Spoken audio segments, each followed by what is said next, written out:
Okay, I welcome all of you for Sutta teaching session.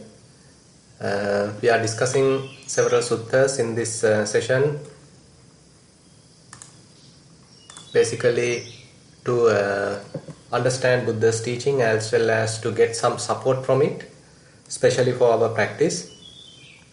And so far we have discussed several suttas. We started with Sabbasava Sutta, which is talking about the hidden tendencies or latent tendencies on which we are basically operating, and Buddha is showing various paths or various techniques, strategies to overcome them and to understand them. So we discussed that, and then we get on to Dhatu Vibhanga Sutta, that is related to the elements, and there Buddha is giving various explanations about our whole experience, what we call as a person, a being, a man, a woman. Buddha is giving different views about that, and accordingly we have discussed different such understandings or such insights, and they are basically we ended up with understanding that going through the practice, one has to establish oneself in wisdom, and one has to be vigilant in that. One has to work hard on to develop that wisdom, and then one should recognize various insights, and those insights are to be considered as the true states rather than the typical transient impermanent states. And again, one has to relinquish what we call as I, me, mine, those kind of inner traits. One has to recognize and ignore, recognize and let go. And then one has to protect the peace of the mind, the tranquility, which is free from lust, free from hatred, and free from delusion. So we discussed fair amount of practice related suttas, and now we are discussing Mulapariyaya Sutta, where Buddha is talking about the root of all things. Now, root of all things, where basically when we consider the whole thinking paradigm, how we perceive things, how we think about various things, what are the prejudices we have, and why we are thinking like that.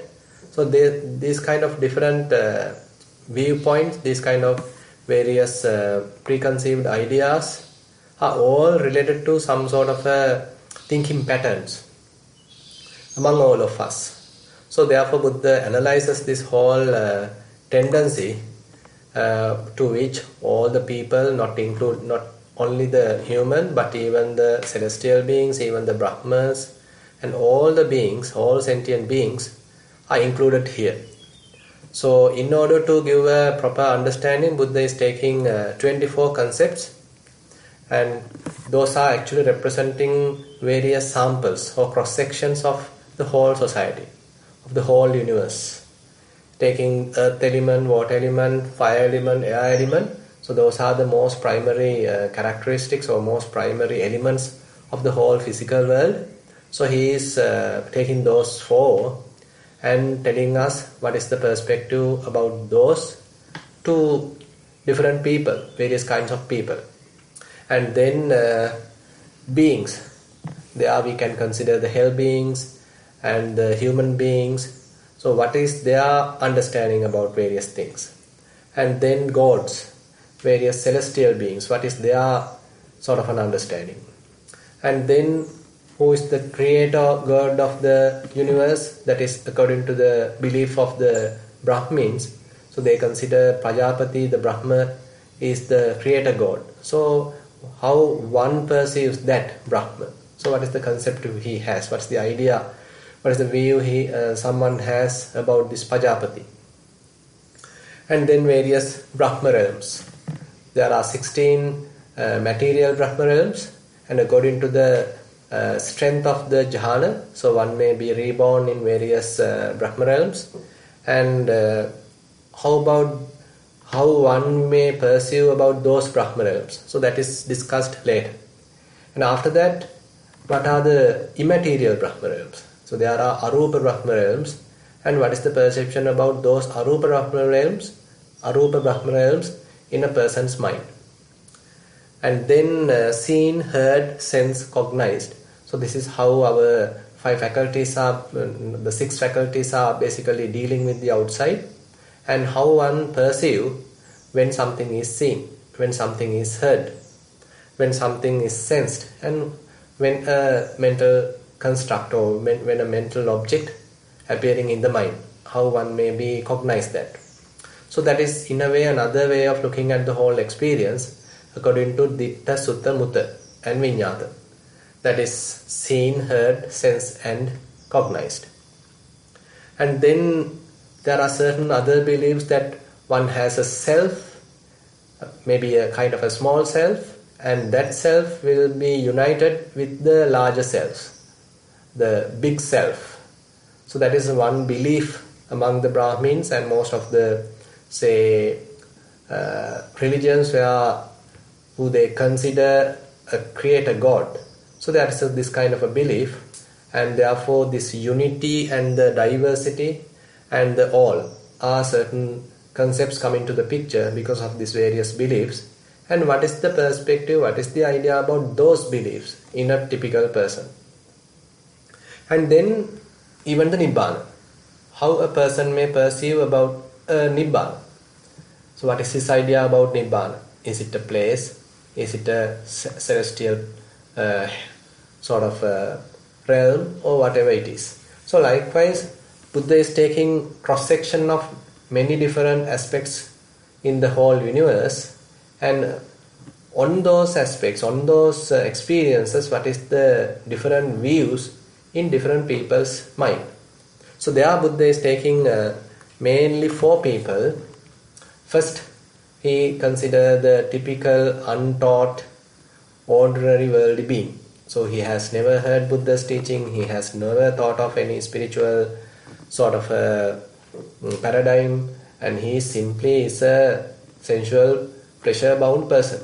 He's always looking after some sensual pleasure and always trying to get rid of whatever the sufferings, whatever the pain coming on his way.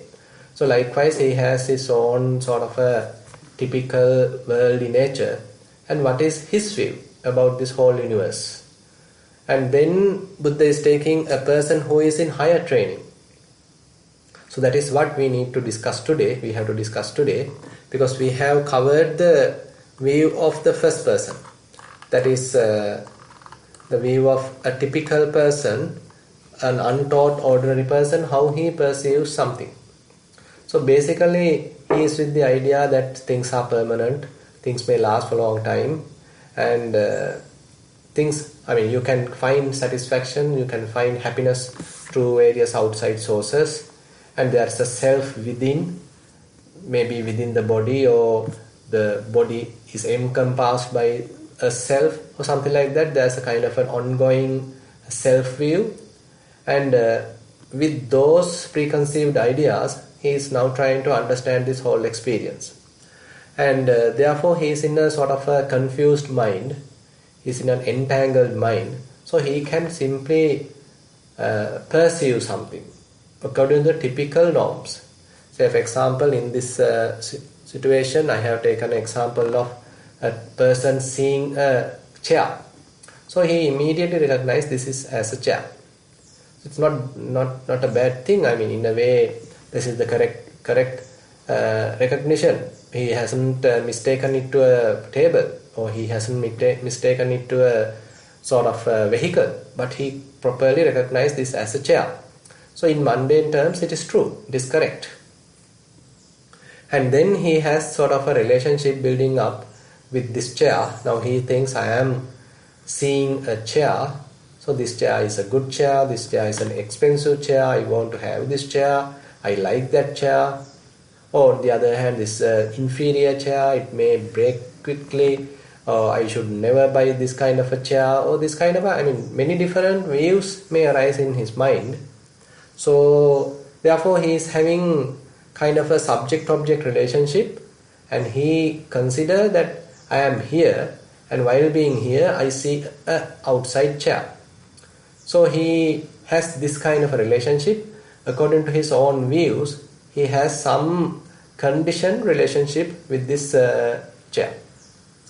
So now this is simple example. Similarly, we can go for any other material objects or even any other, say, gods, celestial beings, or even Brahmas, Arupa Brahmas, where this person may have read a book or heard a Dhamma sermon or heard from someone else. So he has some sort of ideas already available in his mind. So according to those preconceived ideas, so he is thinking, he is conceiving. He is always putting kind of an I into the picture, and I am understanding about him. I am understanding about this. I am understanding about that. So I better say be afraid of the Deva. I better offer some flowers to the Deva. Or I first I may buy a chair. I may should go to some place to look at something. So likewise, he always interpret all his experience using a preconceived idea that there is an I here, there is a person here, I am experiencing. So this I notion is everywhere included in his whole experience, whole thinking and all reaction. Now, so this is the typical experience. So Buddha says, why he is thinking like this, why he is behaving like this? Because he hasn't understood the whole thing. He hasn't understood the whole picture. So his mind is fairly conditioned, and as a result, he is looking at things according to that frame, according to that conditioned mind. So he hasn't have the capacity to look at out of the picture, out of that bound, out of the box. He can't, and he is simply fairly conditioned and restricted to that his narrow thinking, and as a result his perception is colored. Now we can discuss the other part, that is where how a disciple who is in higher training. Now suppose there is a person who has heard Buddha's teaching and he understood there is something there to practically understand. So just the superficial knowledge is not enough.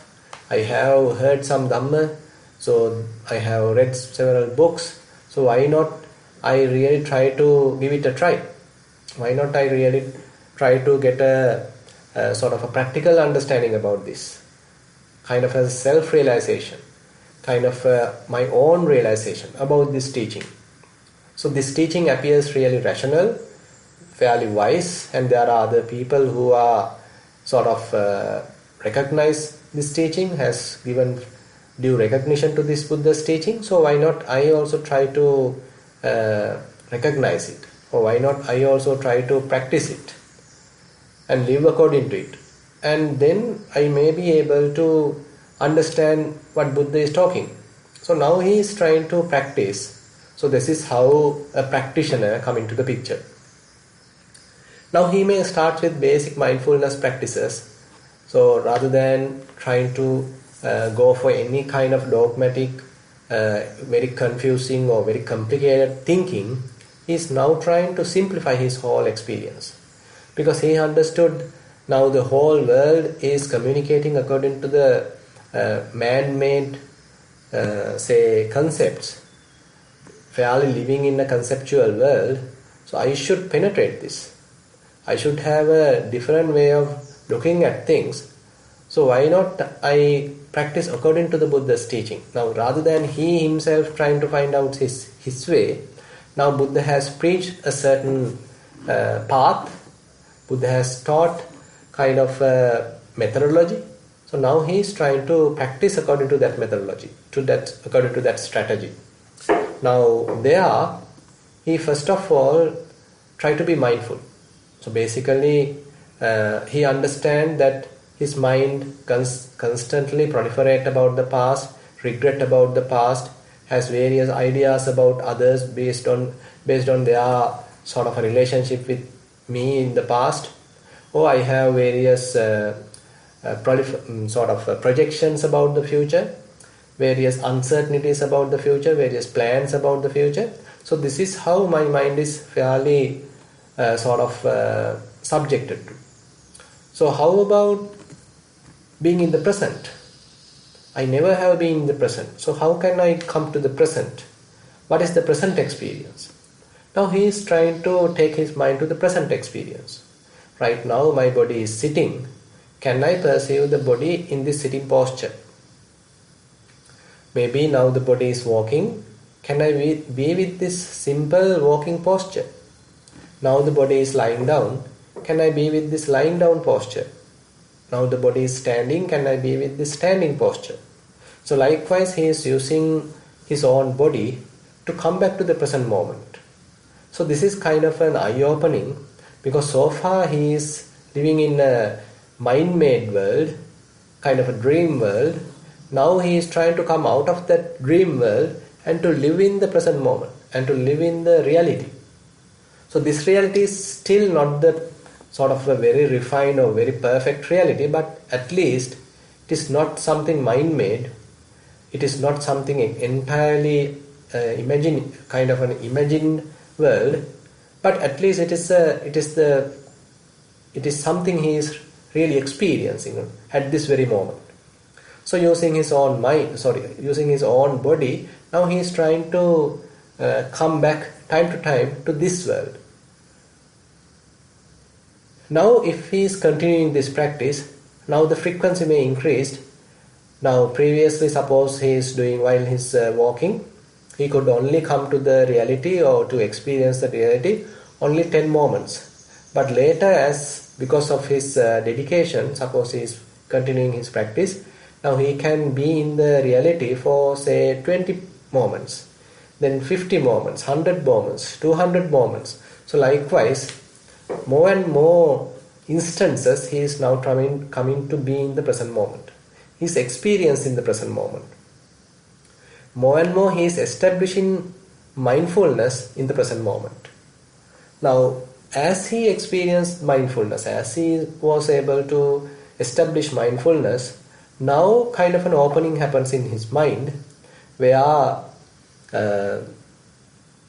rather than thinking about something, rather than sort of imagining about something, now he is trying to directly experience something.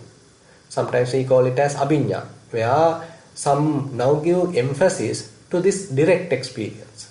Rather than the conceptual experience, rather than building up upon the experience, now he is trying to be with this normal, very fundamental experience, very basic level of experience without building up upon it, without constructing upon it. So he is trying to keep this very simple, fundamental, basic level of experience as it is, without constructing on it, without forming on it, without allowing the mind to make a story on it.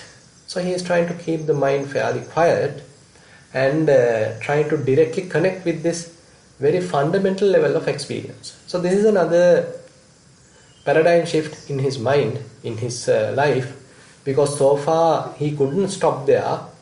Rather, immediately once he experienced something in this moment, he started to think about it. He started to proliferate about it.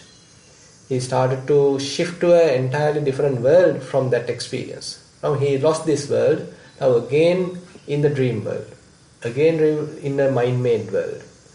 In order to avoid shifting to this mind-made world, now again and again he is coming back to the present moment. Whenever mind drifts to the outside, whenever mind distracts outside, he mindfully take it back. Again mind drifts to the outside, again he mindfully take it back. So likewise, it's a sort of a struggle at the beginning, because mind has never trained to be in the present moment. So without giving up, so he is continuing his practice. Now after a while, mind starts to stay in the present moment. Now suppose he is doing some mindful walking, there his mind stays more and more with the mindful walking, with the walking. So basically the the bodily experience and the mental experience become harmonized or become fairly synchronized. So there's a bodily experience happen at this moment, and the mind also experiences the same thing. Without going into the past or without going to the future, mind also well synchronized, well harmonized with the present experience. Now this is where he is now trying to further develop. Suppose now he is able to establish mindfulness, now his mind is not wavering, fairly concentrated on the present experience. Now Buddha does not stop there. He asks us to carefully observe really what is going on, to really investigate the present moment experience. So this is where the wisdom comes to the picture. So now this yogi, this practitioner, is fairly trying to observe the reality, trying to examine the reality, investigate the reality. So as a result of this continuous investigation, his mindfulness further refines and the clear comprehension further improves, and as a result various insights are possible. So he may understand this is not something kind of one component or one object, but this is kind of a made up thing. This is sort of an assembly of various things. Say for example, now he is looking at the chair. Now when he is looking at the chair, he understands this is, even though I typically recognize it as a chair, it is a sort of a made up thing. It was made with various wooden blocks, and there are maybe other plastics or other cushion or etc., nails and various other components are used in order to make this chair. Then we call it a chair. There is no real chair. Now his mind entirely changed. Say for example, if we consider a vehicle, if we take 4 wheels, rims, engine, a body, steering wheel, gearbox, maybe the petrol, seats, etc. So we take all these various components and we assemble them in a particular fashion, in a particular style. And then it has the capacity to move. Once we ignite, once we supply the petrol, and then it starts to move. So then we call it a vehicle, a car, a bus. So accordingly we can understand it's a kind of a accumulation of various components. It is not something one unit, but rather it is made up with so many small components. So the previous compactness view is now going to be broken, and he has a kind of a assembly view. There's a kind of a accumulation view. Now everything is sort of an accumulation. Everything is sort of an aggregate. Everything is sort of an assembly, not a single unit. Now even this chair is something like that. So this chair is also a combination of various wooden parts, wooden blocks, and they were fixed together using various nails, and maybe the sitting part is fairly covered by a cushion. So likewise, he understands these various components, and once they come together, we call it a chair. Now this is the way his mind is growing in the insights. Now he has this kind of an insight. So this is one way fairly mature insight when compared to the typical worldly being's perspective, worldly being's perception. So he immediately takes this as a chair. I need it, I love it, I want to have it, etc. But the trainee actually have recognized this as a chair, but he now has a further understanding about this chair. This chair is not a single thing. It's a kind of a assembly of various components, and then we call it a chair. It's a concept that we call it a chair. Now his mind has fairly changed. Now according to the same situation, same scenario, we can look at various other things. Suppose he is looking at the tea. When he talks about a cup of tea. So what is this cup of tea? The hot water is there, then it is included in a cup. That cup is also made up with say porcelain, and the tea is added with the sort of this tea powder. So likewise there are various combination of various ingredients, and ultimately we call it a cup of tea.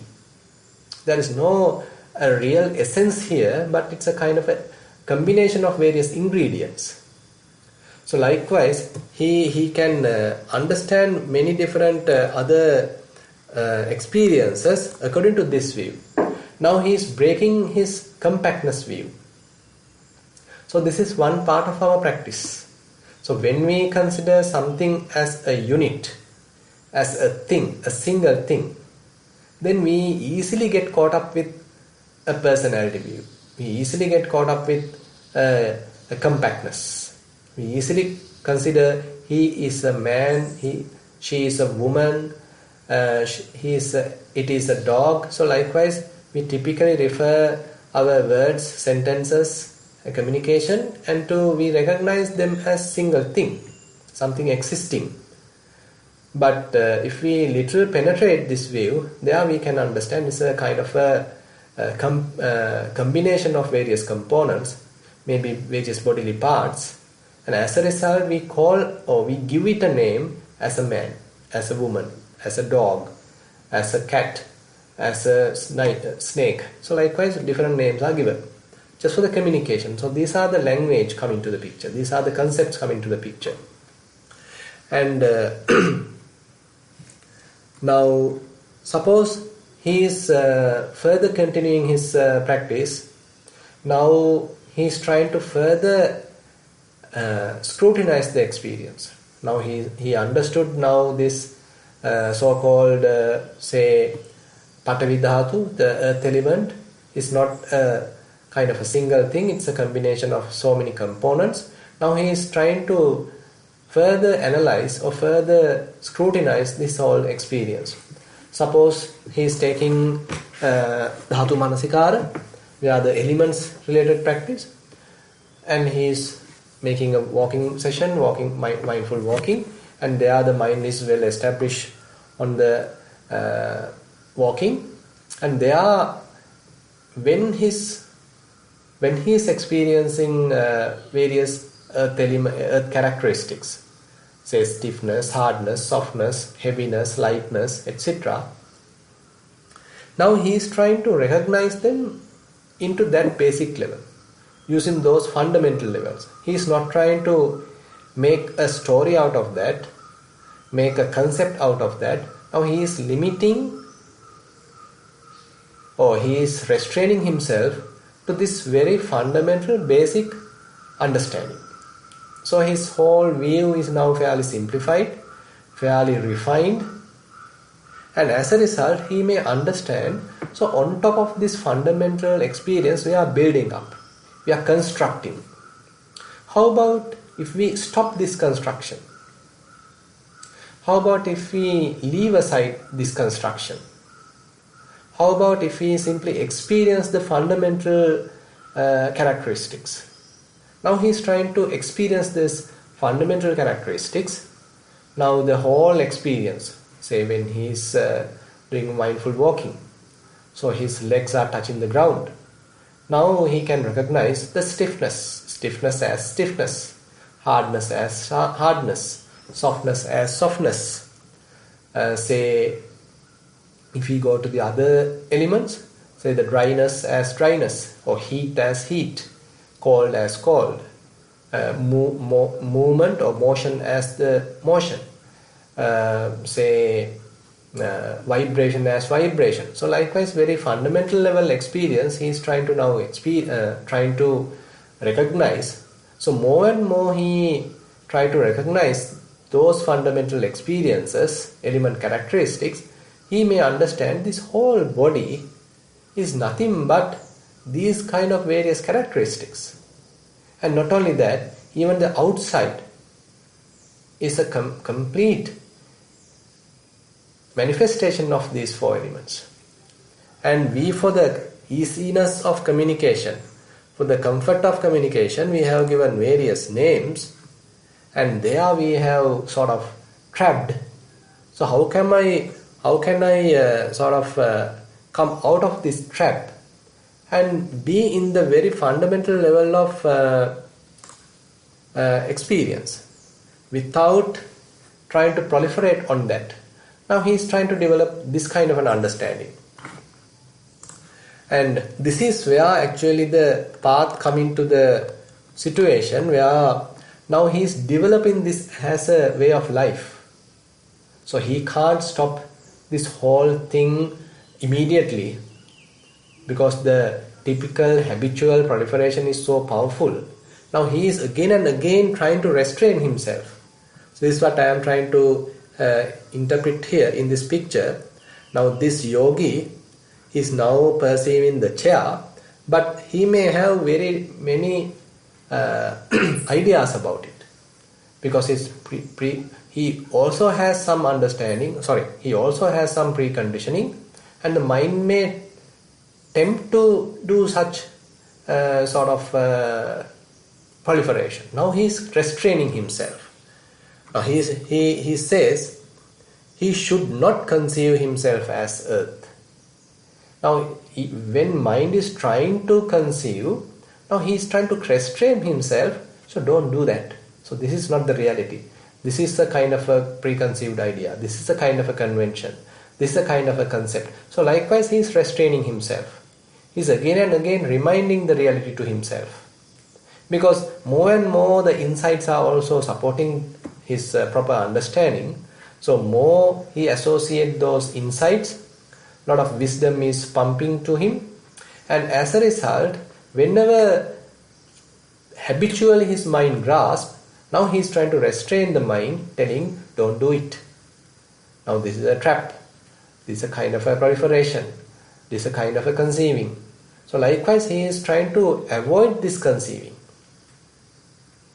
And suppose he is continuing his practice, and time to time he can even experience kind of a resting periods, or the absence of conceiving, absence of proliferation. So his mind is fairly quiet, very clear, very simple, free from any concepts, free from conventions, not trapped in various conventions. And he can experience the peace of mind. He can experience the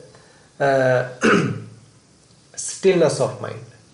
So there he gets more and more wisdom, more and more understanding about things. Now his stillness of mind, clarity of mind, simplicity of mind, spaciousness of the mind helps to further strengthen his right view. But still, because of the habitual tendencies, again and again his mind may drift and try to again trapped in the typical conceptual way of thinking. But he restrains himself. He again and again restrains himself. He says, okay, patavito mamanyi, pataving meti mamanyi. So likewise he is giving a sort of a kind of a advising himself, instructing himself, don't do it. Come back to the present moment. Don't go to the past. Don't just proliferate about the past. Don't just imagine about the future. Don't just lost in the experience. Just try to be mindful. So likewise, again and again, he's sort of advising himself. So this becomes his kind of a practice. This is the training. This is how he is training himself. And suppose his whole experience further continues, his practice further continues, and he may now understand, as I said, certain restful periods, sort of absence of concepts, absence of proliferation, absence of thinking, and he may even understand, so this mind can stay still, this mind can stay quiet, this mind having thoughts is not essential. There's a whole way of experiencing, whole way of awareness without thoughts, without constructs, without mental formations. So the mind is quiet, mind is peaceful, mind is clear, without formation, without mental constructs. And he may understand whatever the physical components or whatever the physical phenomena have the nature of arising and passing away. They come and go.